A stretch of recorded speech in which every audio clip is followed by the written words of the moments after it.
कमा सल्लैता अला इब्राहीम वअला आलि इब्राहीम इन्नका हमीदुम मजीद।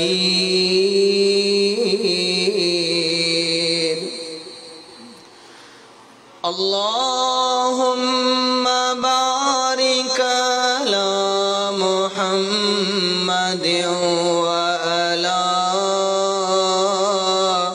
आलि मुहम्मद कमा बारकता अला इब्राहीम व अला आलि इब्राहीम इन्नका हमीदुम मजीद।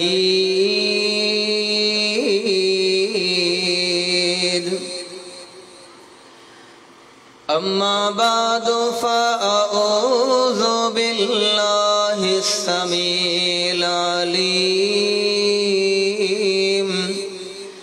मिनश शैतानिर रजीम।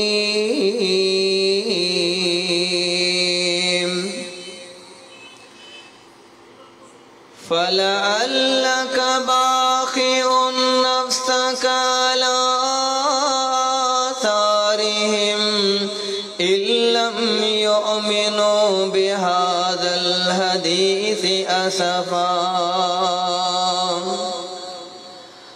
अल्लाहुम्मा रब्बि शरह ली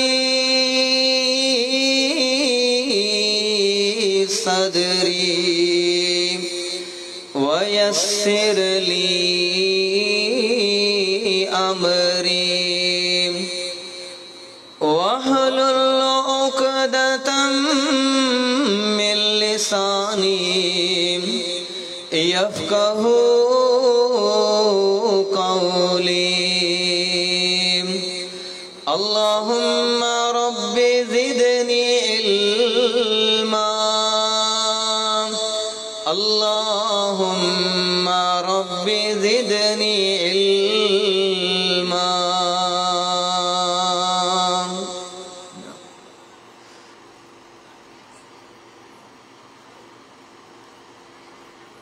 हर किस्म की तारीफ वाखाण वडाई किबरियाई अल्लाह रब्बुल जलाल वल इकराम जी ज़ात वास्ते ख़ास है। दुरूद सलाम इमामुल अनबिया जनाब मुहम्मदुर रसूलुल्लाह सल्लल्लाहु अलैहि व आलिहि वसल्लम जी पाकीज़ा ऐं अतहर ज़ाते गिरामी ते हुजन।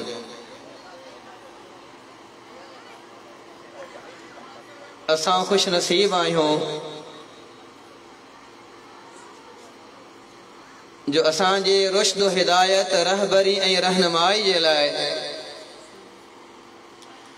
अल्लाह रब्बुल आलमीन जनाब मुहम्मद रसूलुल्लाह सल्लल्लाहु अलैहि वसल्लम जेड़े अजीम नबी जो इंतखाब फरमायो। जिह नबी जी सोच ऐं फिकर इहा हुई त वध खां वध मुंहिंजा उम्मती रब जे जन्नत खे माणीन। ऐं इने फिकर इन्ही सोच ऐं हमदर्दी जे जज्बात जनाब मुहम्मद रसूलुल्लाह सल्लल्लाहु अलैहि वसल्लम के बेचैन फरमाए छॾियो हुयो। पाण ॾींहं रात इन्हे फिकर इन्हे गम में मुब्तला होंदा हुया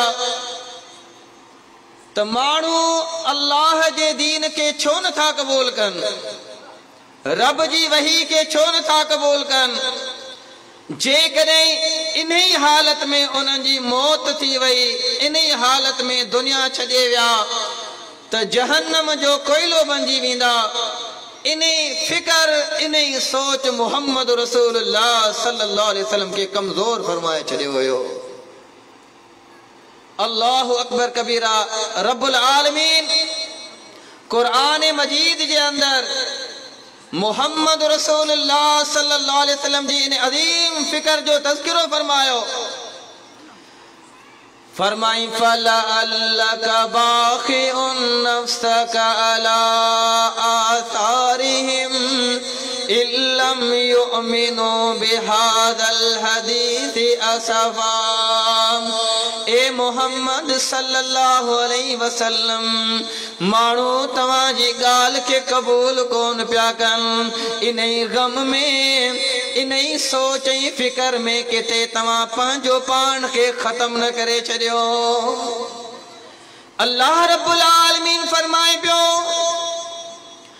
मोहम्मद रसूलुल्लाह सल्लल्लाहु अलैहि वसल्लम जी सोच अल्लाह जी नबी सल्लल्लाहु अलैहि वसल्लम जी फिक्र चाहे त मुंहिंजा उम्मती किथे इन दीन के छड़े करे कुफर के अपनाए करे बेदीनी के अपनाए करे जहन्नम जो कोयलो न बंजी वञन, पंहिंजी आखिरत बर्बाद न करे छॾन।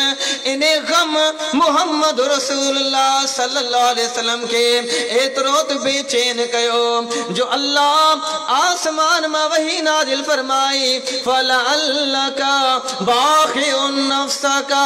ए मोहम्मद सल्लल्लाहु अलैहि वसल्लम किथे इहो गम या परेशानी तवा के अल्लाह अकबर खत्म न करे छड़े।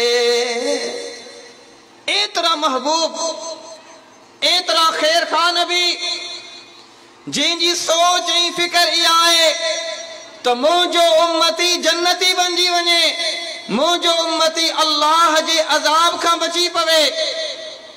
ए मुस्लिम हर मोमिन जी भी इहा फिक्र इहा सोच हुजण खपे।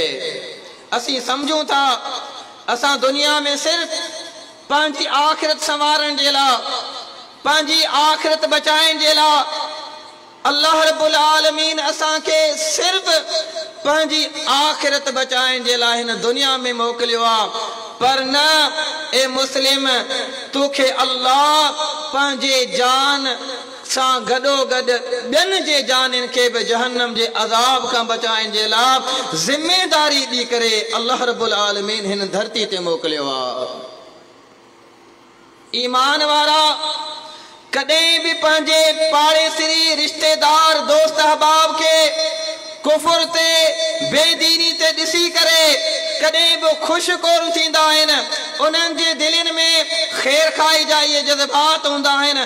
हाय काश जेकॾहिं मुंहिंजो ही भाउ नमाज़ी बणिजी वञे, मुंहिंजी अम्मा दीनदार बणिजी वञे, मुंहिंजो ही पाड़ेसरी अल्लाह वारो बणिजी वञे, सही अक़ीदे खे अपनाइण वारो बणिजी वञे। अल्लाह मोमिनन के मुखातिबा फरमाया अय्युहल्लज़ीना आमनू कु अनफुसकुम व अहलीकुम नारा। अल्लाह रब्बुल आलमीन फरमाए तो ए मोमिनो पंहिंजो पान के भी अल्लाह जे जहन्नम जी बाह खां बचायो ऐं पंहिंजे अहल औलाद पंहिंजे खानदान पंहिंजे कुटुंब के भी अल्लाह जे इन अजाब खां बचायो। ओ मोमिन तोखां सवाल कयो वेंदो तुंहिंजी जान तेसी ताईं न छुटंदी। कुल्लुकुम राइन व कुल्लुकुम मसऊलुन अन रइयतिही।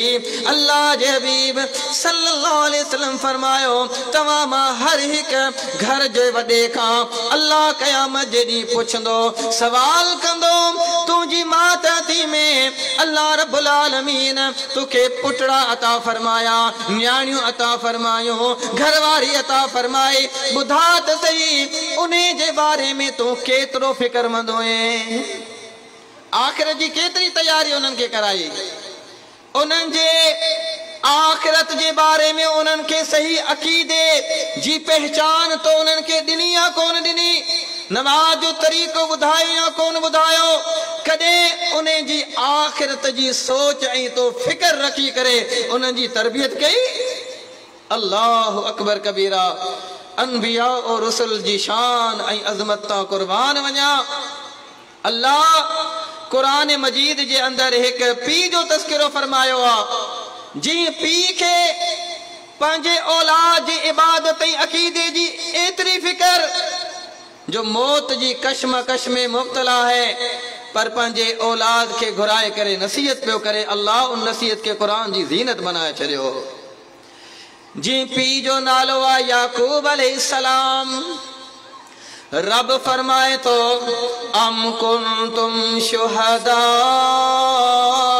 इद हज़र याकूबल मौत इद क़ाल लिबनीहि मा तअबुदून मिन बादी क़ालू नअबुदु इलाहका व इलाह आबाइका इब्राहीम व इस्माईल व इसहाक इलाहन वाहिदा व नहनु लहू मुस्लिमून। अल्लाह रब्बुल आलमीन फरमाए तो जॾहिं मुझे याकूब अलैहिस्सलाम जे मथां मौत जो वक्त आयो, पंहिंजी औलाद के घुराए करे नसीहत करे पियो। इएं कोन तो चए ओ फुला पुट मुझे ज़मीननि जो तूं ख्याल कजा, ओ फुला पुट दुकान के तूं संभाल जा, ओ फुला पुट मुझे दोस्तन यार अहबाब जो तूं ख्याल कजा। न न न, याकूब अलैहिस्सलाम मौत जे कशमकश में मुब्तला है। फिकर चाहे सोच चाहे पंहिंजी औलाद के चए पियो ओ मुंहिंजा पुटड़ो ॿुधायो त सही मुंहिंजी वफ़ात खां बाद में तव्हां कंहिंजी इबादत कंदो। अल्लाहु अकबर। दुनिया छॾण जो टाइम आ, कबर जी सोच फिकर ना है, आखिरत जी सोच फिकर ना है, दुनियादारी जी फिकर ना है। फिकर इहा है त किथे मुंहिंजे वञण खां बाद में मुंहिंजी औलाद रब त कोन बदिले छॾींदी, इबादत जो अंदाज़ त तब्दील कोन करे छॾंदा, किथे रब के विसारे त कोन छॾींदा। मौत हादिर थे पियो, पर याकूब अलैहिस्सलाम जी सोच ऐं फिकर इहा है त किथे मुंहिंजी औलाद रब जो दर न छॾे ॾे। अल्लाहु अकबर। पुट चवनि था अब्बा कालू नाबुद, चवण लॻासीं इबादत कंदासीं इलाहका व इलाह आबाइका इब्राहीम। ओ अब्बा तुंहिंजे रब जी इबादत कंदासीं तुंहिंजे आबा अजदाद मां इब्राहीम अलैहिस्सलाम जे रब जी इबादत कंदासीं, इस्माईल अलैहिस्सलाम जे रब जी इबादत कंदासीं, इसहाक अलैहिस्सलाम जे रब जी इबादत कंदासीं। इलाहन वाहिदा, जेको हिक रब्बा उन हिक अल्लाह के पूजींदासीं, हिक अल्लाह जी इबादत कंदासीं। व नहनु लहू मुस्लिमून। अब्बासी उन रब जा मुती ऐं फरमा बरदार आहियूं। तुंहिंजे वञण खां बाद में भी हिक अल्लाह के पूजींदासीं, हिक अल्लाह जी इबादत कंदासीं। असां कॾहिं पंहिंजी औलाद के विहारे करे अहिड़ी फिक्र अहिड़ी सोच ॾिनी आहे, कॾहिं उन के विहारे करे तौहीद जो दर्स ऐं सबक ॾिनो आहे। अल्लाहु अकबर कबीरा। असां विहारींदा ज़रूर आहियूं, पर असांजा मामलात जेके डिस्कस थींदा आहिनि, जेके असां ॻाल्हियूं बयान कंदा आहियूं कारोबार जे मुतालिक़, स्कूल जे मुतालिक़, होमवर्क जे मुतालिक़, ॿुधा त सही बच्चा कारोबार में अॼु केतिरो नफ़ो ऐं केतिरो नुक़सान करे आए, पर कॾहिं पुट के विहारे करे चयो आहे ओ पुट ॿुधा त सही अॼु दीन जो केतिरो नुक़सान करे आयो आहीं। इबादतूं छॾे करे, निमाज़ूं छॾे करे, सही रस्तो छॾे करे तुंहिंजे तो आख़िरत जो केतिरो लॉस ऐं नुक़सान कयो आहे। कॾहिं असां पंहिंजी औलाद खे दर्स कोन ॾिनो हूंदो, पर अल्लाह कुरान मजीद जे अंदर एक बे पी जो तस्करो फरमायो आ, जे पंहिंजे पुट के विहारे करे नसीहत करे पियो। नालो आ पीअ जो लुकमान अलैहिस्सलाम, पंहिंजे पुट के विहारे करे चवे तो या बुनैया ला तुशरिक बिल्लाहि इन्न शिरका लजुल्मुन नज़ीम।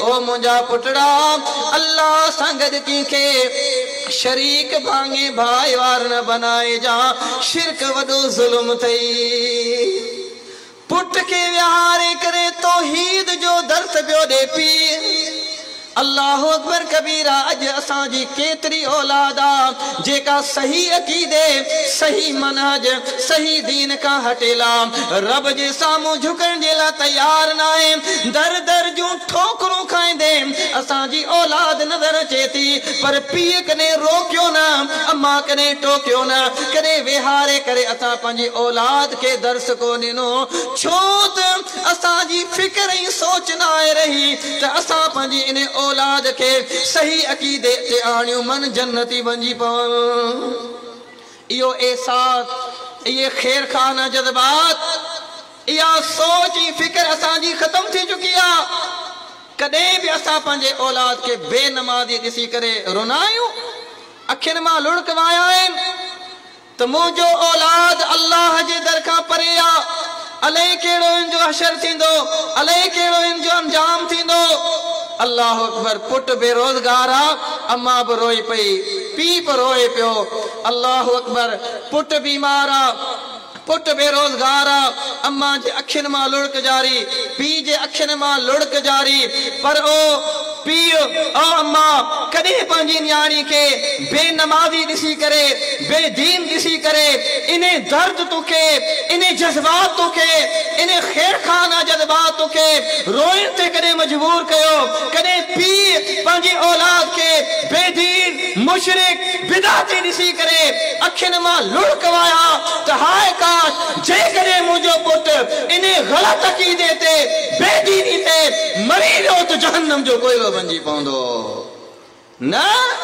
कदे भी असां इहो दर्द इहा फिक्र रखी कोने का अल्लाह अकबर कबीरा असां मां केतिरो औलाद आहे जिंजा पीउ बेनमाज़ी बेदीन आहिनि कॾहिं पुट वेही करे नसीहत कई आहे पर अल्लाह क़ुरान मजीद जे अंदरि हिकु पुट जो तस्करो फरमायो आहे जे जी सोच जी फिक्री आहे त मुंहिंजो पीउ जेकॾहिं इन अक़ीदे ते मरी पियो त आख़िरत ॾाढी ख़राब थींदसि पुट जो नालो आहे इब्राहीम अलैहिस्सलाम पीउ मुशरिका पीउ बेदीना पीउ हथनि सां बुत ठाहे करे उन्हनि खे पूॼण वारो आहे अल्लाह रब्बुल आलमीन फरमाए तो इब्राहीम अलैहिस्सलाम पंहिंजे पीउ खे मुखातिबा चेतो या अबते लिमा ताबुद मा ला यस्मउ वला युबसिरु वला युगनी अंका शैया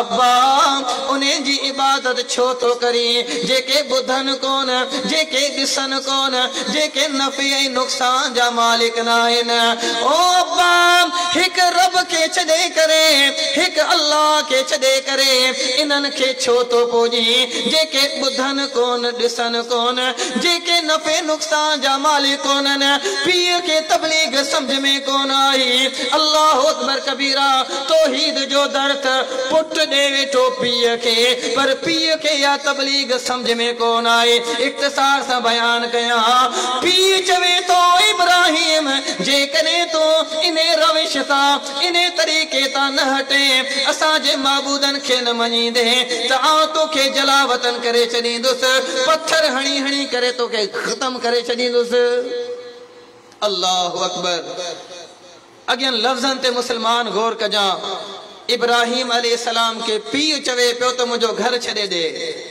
घर छड़न जो अंदाज केतरो आला है अल्लाह अकबर कबीरा चवे तो अब्बा काल सलामुन अलैका सअस्तगफिरु लक रब्बी इन्नहु कान बी हफिया ओ अब्बा तुझो घर त छड़ियो पियो वञा पर इब्राहिम इहो दिल जे अंदर दर्द ये जज्बात पाण सां गॾु खणी वञे पियो त पीउ खे मुशरिक छड़ियो पियो वञा पीउ खे बेदीन छड़ियो पियो वञा ओ अब्बा इहो दर्द मुखे बेचैन कंदो उन करे सा अस्तगफिरु लक रब्बी तुझे ला पंहिंजे रब खां बख्शिश जूं दुआऊं घुरंदो रहंदुसि अल्लाह अकबर कबीरा असां कॾहिं पंहिंजे माउ पीउ जे लाइ रब खां हिदायत जो सवाल कयो आहे, दीनदारी जो मुतालबो कयो आहे?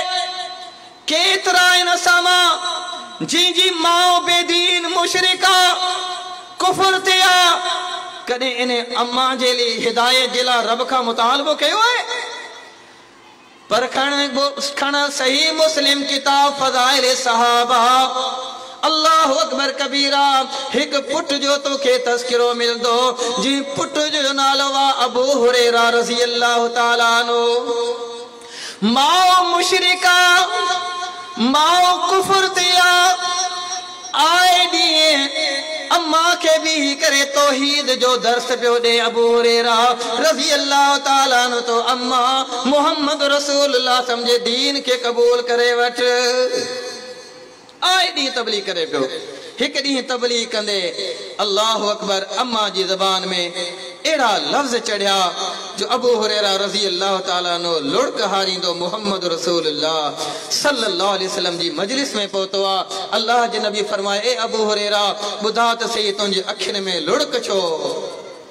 चवण लॻो, अल्लाह जा हबीब सल्लल्लाहु अलैहि वसल्लम अज भी मूं पंहिंजी अम्मा के तौहीद जो दर्स ॾिनो।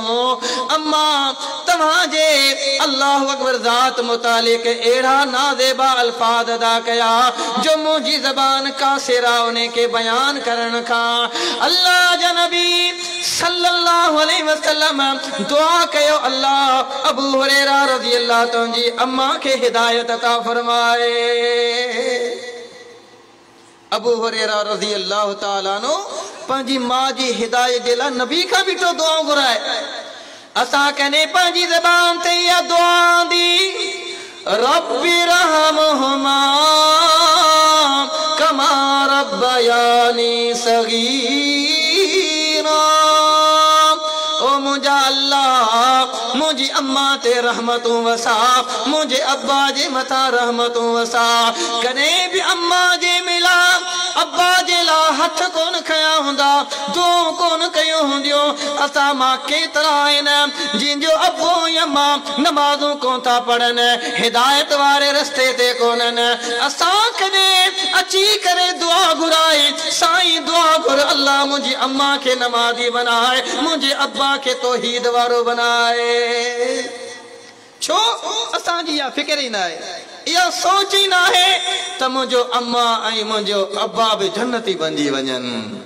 अल्लाह अकबर, जेकॾहिं अहिड़ी फिक्र या सोच हुजे हा त असीं बेचैन थी वञूं हा, इहे दुआ घुरूं हा ऐं घुरायूं हा। अल्लाह अकबर कबीरा, अल्लाह जा नबी दुआ था घुरनि, अल्लाहुम्मा हदी उम्मा अबी हुरैरा। अल्लाह अबू हुरैरा रज़ी अल्लाह ताला जी अम्मा के हिदायत अता फरमा। सैयदना अबू हुरैरा रज़ी अल्लाह ताला अन्हु अल्लाह जे नबी सल्लल्लाहु अलैहि वसल्लम जी मुबारक दुआ जा अल्फाज ॿुधी करे वापस मुंहिंजे घर जी तरफ डोड़ींदनि था।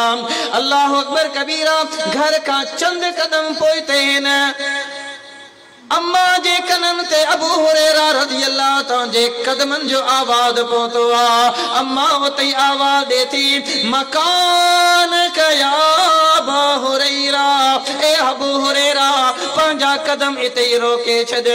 अबू हुरैरा रज़ी अल्लाह ताला बयान कंदो आहे, मुंहिंजे कननि ते पानी किरण जो आवाज़ पहुतो, जे मां समझी विया त मुंहिंजी अम्मा गुस्ल पई करे। थोरो टाइम गुज़रियो, अम्मा जल्दी जल्दी में पंहिंजे मथे ते रो चादर न रखी अथसि, दरवाज़ो खोले करे चवे थी, या अबा हुरैरा अशहदु अल्ला इलाहा इल्लल्लाह व अशहदु अन्ना मुहम्मदन अब्दुहु व रसूलुहु।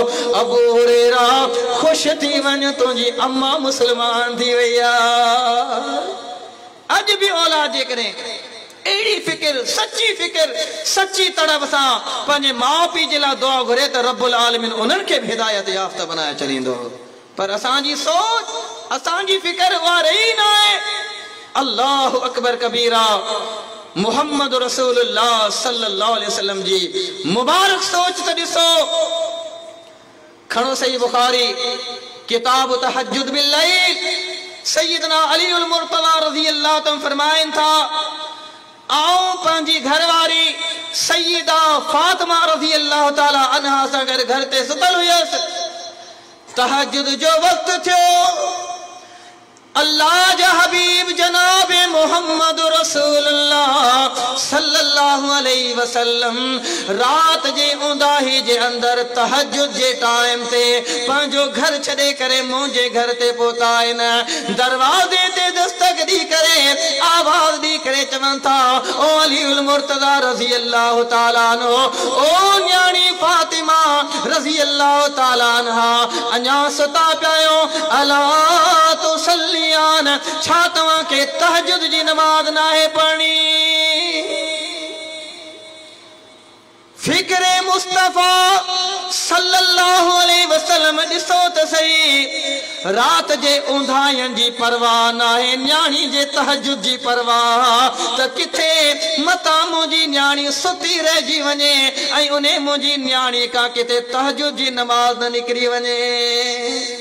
अज असांजी औलादियूं अले केतिरियूं फर्ज़ रहिजी वियो, अले केतिरो फर्ज़ असांजी औलाद छॾे ॾिनो। असां कॾहिं उन जे बारे में फिक्र रखी आहे? हिते हिकिड़ी पॉइंट जी ॻाल्हि नोट कजां। अॼु हर पीउ इहा ॻाल्हि बयानु कंदे नज़र थो अचे, न्याणी जो निकाह कराइण खां बाद में चए थो, अदा मूं पंहिंजो ॿारु लाथो। हाणे न्याणी उते सही अक़ीदे ते क़ाइम आहे या न आहे, नमाज़ूं पढ़े थी या कोन थी पढ़े, दीन ते क़ाइम आहे या न आहे, शरीयत ते आहे या न आहे, पीउ तो चवे उहा ॼाणे, उनजो मुड़ुस ॼाणे, उनजा सोहरे जा ॼाणनि, अदा मूं पंहिंजो ॿारु लाथो। पर इहा तुंहिंजी सोच सुन्नत जे ख़िलाफ़।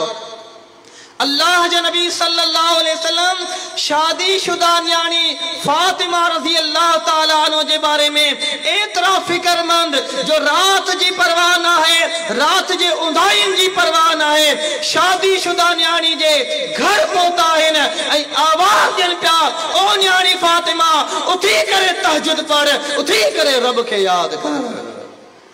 असां सां गॾु जेके आहिनि असां उन्हनि जे बारे में उहा फिक्र उहा सोच कोने रखी। शादीशुदा जे बारे में असांजो नज़रियो आहे, दाता ॿारु लाथो, पर न मुंहिंजा भाउ, जेकॾहिं तुंहिंजी न्याणी तुंहिंजो औलाद बेनमाज़ी थी मरी पवे, बेदीनी ते मरी पवे, त ॿुधा तो उन्हनि खे जहन्नम में ॾिसणु पसंदि कंदे? अॼु थोरो बुखार चढ़े थो, अम्मा जी निंड फिटल आहे, अब्बा जी निंड फिटल आहे, 100 डिग्री बुखार चढ़ियो आहे, जहन्नम जी बाह के विसारे वेठे, उन्हनि जी डिग्री केतिरी हूंदी? उन्हनि जी डिग्री केतिरी हूंदी? अॼु 100 डिग्री बुखार अम्मा ऐं अब्बा पंहिंजे औलाद जे जिस्म ते बर्दाश्त कोन थो करे सघे, पर ओ मुंहिंजा भाउ, ओ मुंहिंजा वॾा, मुंहिंजा अब्बा, ॿुधा त सही, जहन्नम जी बाह के पंहिंजे औलाद जे जिस्म ते कीअं बर्दाश्त कंदे? पोइ आणो आहे फिक्र, आणो आहे सोच, जेका सोच मुहम्मद रसूलुल्लाह सल्लल्लाहु अलैहि वसल्लम के एतिरो त बेचैन करे छॾियो जो न्याणी जी तहज्जुद जी फिक्र रखी करे रातिन जे उंधाइन जी परवाह करण खां बग़ैर पंहिंजी न्याणी जे घर पहुतो आहे त अम्मा उथी करे तहज्जुद जी नमाज पढ़। अल्लाह अकबर कबीरा। अहिड़ी सोच जनाब मुहम्मद रसूलुल्लाह सल्लल्लाहु अलैहि वसल्लम जी पान फिक्रमंद होया हिन उम्मत जे बारे में, हिन उम्मत जा खैर खा होया, रोई करे हिन उम्मत जे लाइ दुआऊं घुरंदा होया। असां अहिड़े महबूब नबी जनाब मुहम्मद रसूलुल्लाह सल्लल्लाहु अलैहि वसल्लम जे नहज मनहज ऐं दीन खे छॾे ॾिनो, उन जे तरीक़े खे छॾे ॾिनो। असांजी औलाद अलाए कहिड़े रस्ते ते आहे, पर असांखे का फिक्र ऐं सोच कोन्हे का। असां मां केतिरा आहिनि जिन जा चाचा मामा बेदीन आहिनि, कॾहिं असां फिक्र रखी आहे उन जे बारे में? भाइटियो जेकॾहिं चाचे ते केरु आंगुर खणे त उन आंगुर खे कटण जे लाइ तयारु थियो वञे त मुंहिंजे चाचे ॾे हिन आंगुर खई छो? पर उन चाचे जे बारे में तूं केतिरो फिक्रमंद आहीं? खण खण सही बुखारी किताबुल जनाइज अल्लाह अकबर इन हदीस जे अंदर तोखे हिकड़े भाइटे जो तस्करो मिलदो जिंजो नालो जनाब मोहम्मद रसूलुल्लाह सल्लल्लाहु अलैहि वसल्लम चाचो मौत जे कश्मकश में मुब्तला है पर इन भाइटे के पंजे चाचे जी आखिरत चाचे जी अकीदे जी केतरी त फिकिरा कुर्बान वञा एड़े भाइटे ता जेके एड़ो गम रखण वारो हुजन जो मुंजो तो किते कुफर ते मरी न पवे किते बेदीनी ते मरी न पवे किते जहन्नम जे अंदर दाखिल न थी पवे मौत जे वक्त भी यो भाई क्यों चवे पियो या अम्मी कुल्ला इलाहा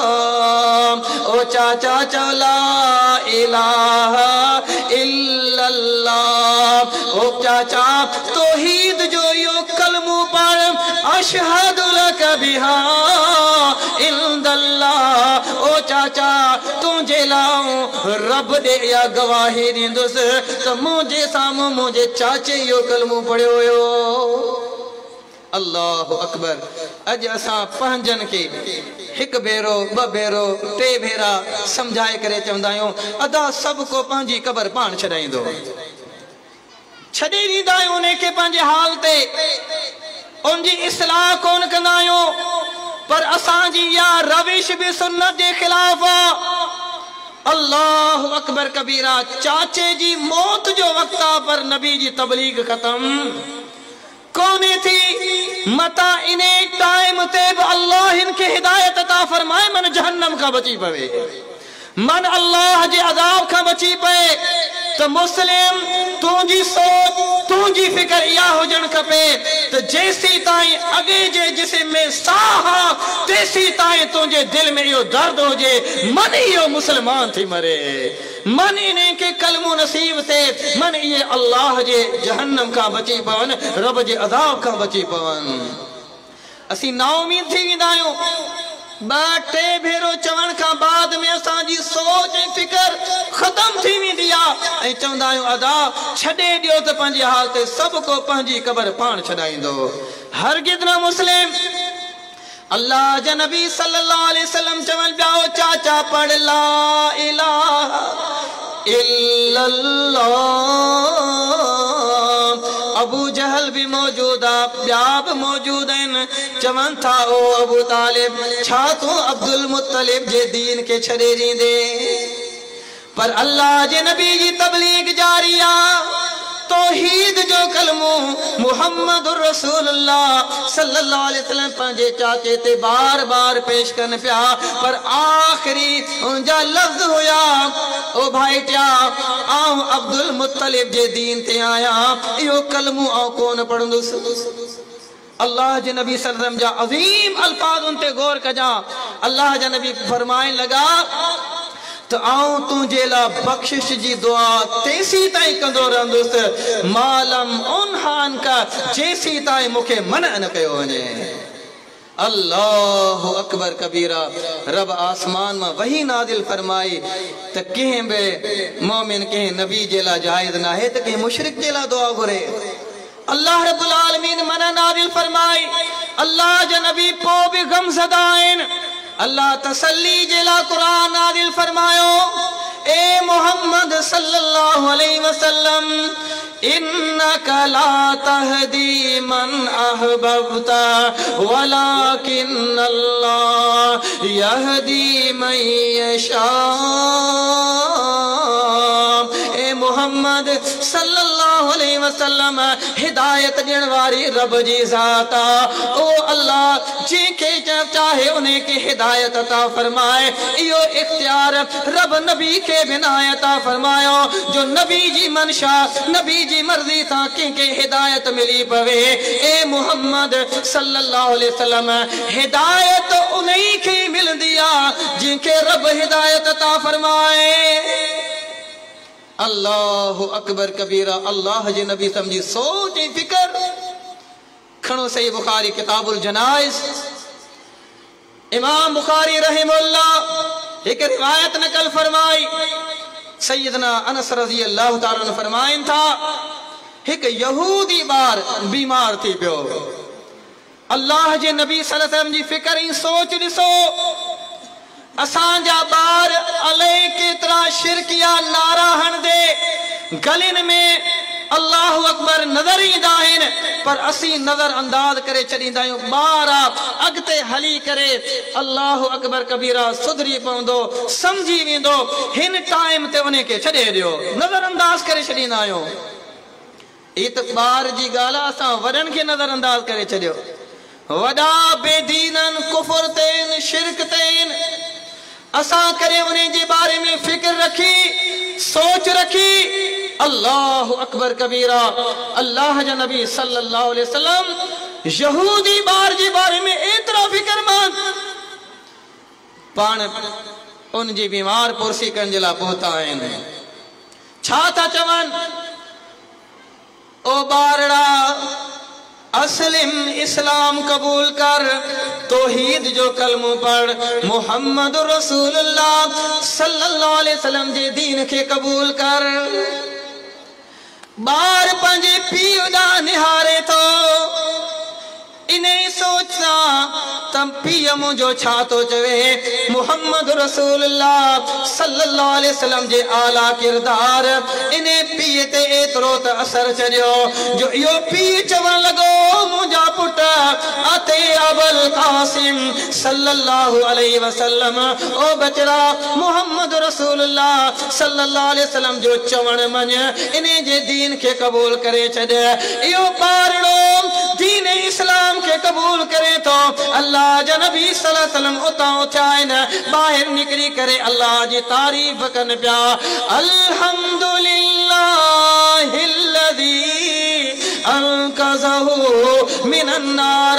ओ रब तारीफ़ तुंहिंजे लाइ जे अल्लाह इन ॿारड़े खे जहन्नम खां बचाए वरितो। अल्लाह अकबर कबीरा। हिकु ॿार दीन कबूल कयो अल्लाह जा नबी ख़ुशि पिया थियनि। असां कॾहिं पंहिंजे साॼे पुट खे सफ़ में ॾिसंदे खाॿे पासे चाचे खे ॾिसंदे पोयां मामनि खे ॾिसी करे अल्लाह जी तारीफ़ कई आहे तो मुंहिंजा रब तो मोंजनि खे नमाज़ी बनायो आहे मोंजनि खे तौहीद वारो बनायो आहे। कॾहिं अल्लाह जी असां तारीफ़ कई आहे न न न न बल्कि असांजी उहा सोच उहा फ़िक्र रही कोन्हे का त मुंहिंजा नमाज़ी बणिजी पवनि मुंहिंजा दीन वारा बणिजी पवनि मुंहिंजा तौहीद वारा बणिजी पवनि ऐं रब जी जन्नत खे माणे। जेकॾहिं इहा सोच हुजे हा इहा फिक्र हुजे हा त असीं बि ख़ुशि थियूं हा ख़ुशी जो इज़हार कयूं हा। हालत त इहा आहे जो पासे में चाचो आहे पासे में मामू बीठो आहे तॾहिं बि असांजे दिलि में तंगी आहे त दुश्मन वरी अची भर में बीठो आहे। अल्लाह अकबर कबीरा। पंहिंजनि खे तौहीद ते ॾिसी करे पंहिंजनि खे दीन ते ॾिसी करे असां ख़ुशी जो इज़हार कोन कयो आहे छो त असांजी फिक्र मुस्तफ़ा सल्लल्लाहु अलैहि वसल्लम जिया नाहे रही जे नबी के एक बार जे इस्लाम कबूल करण ते भी एतरी खुशी थी जो रब जी तारीफ कन पिया। ओ मुंहिंजा रब तुझी तारीफ है जे हिन यहूदी बार के जहन्नम जे अज़ाब खां बचाए वरतो। अल्लाह अकबर कबीरा। अल्लाह जे नबी सल्लल्लाहु अलैहि वसल्लम के असांजी केतरी फिक्र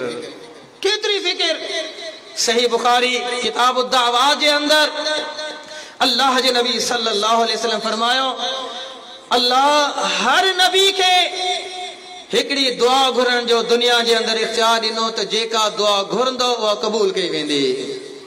हर नबी पंहिंजे दौर जे अंदर दुआ घुरी पर जॾहिं असाई तवाजे महबूब नबी जनाब मोहम्मद रसूलुल्लाह सल्लल्लाहु अलैहि वसल्लम जी वारी आई अल्लाह फरमायो ए मोहम्मद सल्लल्लाहु अलैहि वसल्लम तव्हां भी दुआ घुरो जेका घुरंदो कबूल कई वेंदी। खबर तो अल्लाह जे नबी समझा फरमायो अल्लाह इहा दुआ क़यामत जे ॾींहुं पंहिंजी उम्मत जी सिफारिश लाइ घुरंदुसि। अल्लाह या दुआ दुनिया में ना आखिरत में क़यामत क़यामत जड़ी पांजी उम्मत जी सिफारिश जे ला दुआ घुरंदुस इने मोहम्मद रसूलुल्लाह सल्लल्लाहु अलैहि वसल्लम जेड़े अजीम नबी के तो विसारे वेठे जे नबी जी फिक्र ही सोची आहे तो क़यामत जड़ी भी मुझी उम्मत जे गुनहगार इंसानन के मुझी सिफारिश जी जरूरत होंदी अल्लाह जे नबी दुआ रखी छड़ी पांजी उम्मत जी सिफारिश जे ला ऐं उहा दुआ कीअं घुरंदा सही बुखारी किताब तफसीर अल्लाह अकबर डिगी रिवायत उलमा पहुंची चुका आहिनि ऐं आखिरी ॻाल्हियूं कयां पियो अल्लाह जो नबी सल्लल्लाहु अलैहि वसल्लम फरमाइन था क़यामत जी सख्ती एतरी त सख्त होंदी जो माण्हू तंग थी करे नबियन ॾांहुं ईंदा ते नबियो तव्हां सिफारिश कयो त अल्लाह हाणे हिसाब किताब शुरू करे हाणे असां खां क़यामत जूं ही हौलनाकियूं बर्दाश्त कोन थियूं थियनि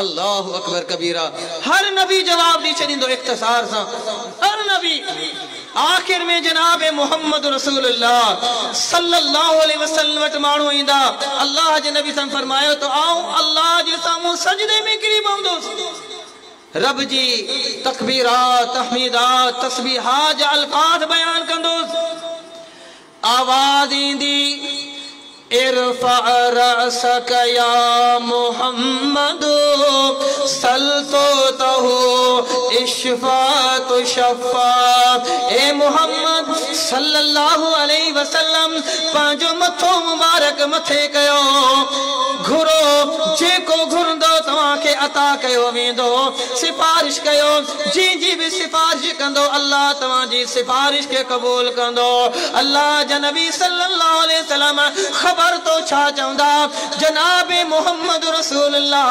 सल्लल्लाहु अलैहि वसल्लम जी ज़बान तय्यबा ते ही अल्फाज हुंदा उम्मती उम्मती या रब्बी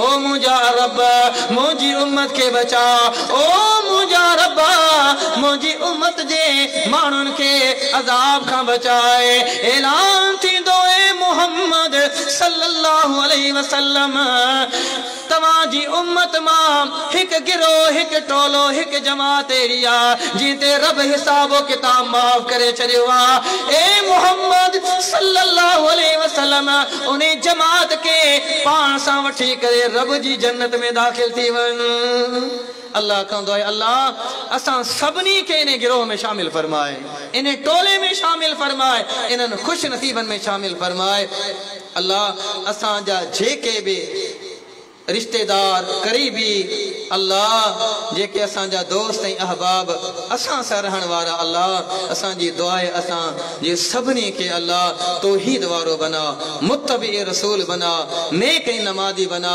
ए अल्लाह असां खे उहा सोच ऐं उहा फ़िक्र पंहिंजनि जे बारे में रखण जी तौफ़ीक़ अता फरमा जेका फ़िक्र ऐं सोच जनाब मोहम्मद रसूलुल्लाह सल्लल्लाहु अलैहि वसल्लम ऐं तमाम अनबिया अलैहिस्सलाम के हुई अल्लाह अहिड़ा ख़ैर खाना जज़्बात असां खे पंहिंजनि जे बारे में रखण जी तौफ़ीक़ अता फरमा आमीन सुम्मा आमीन या रब्बल आलमीन व आखिरु दावाना अनिल हम्द।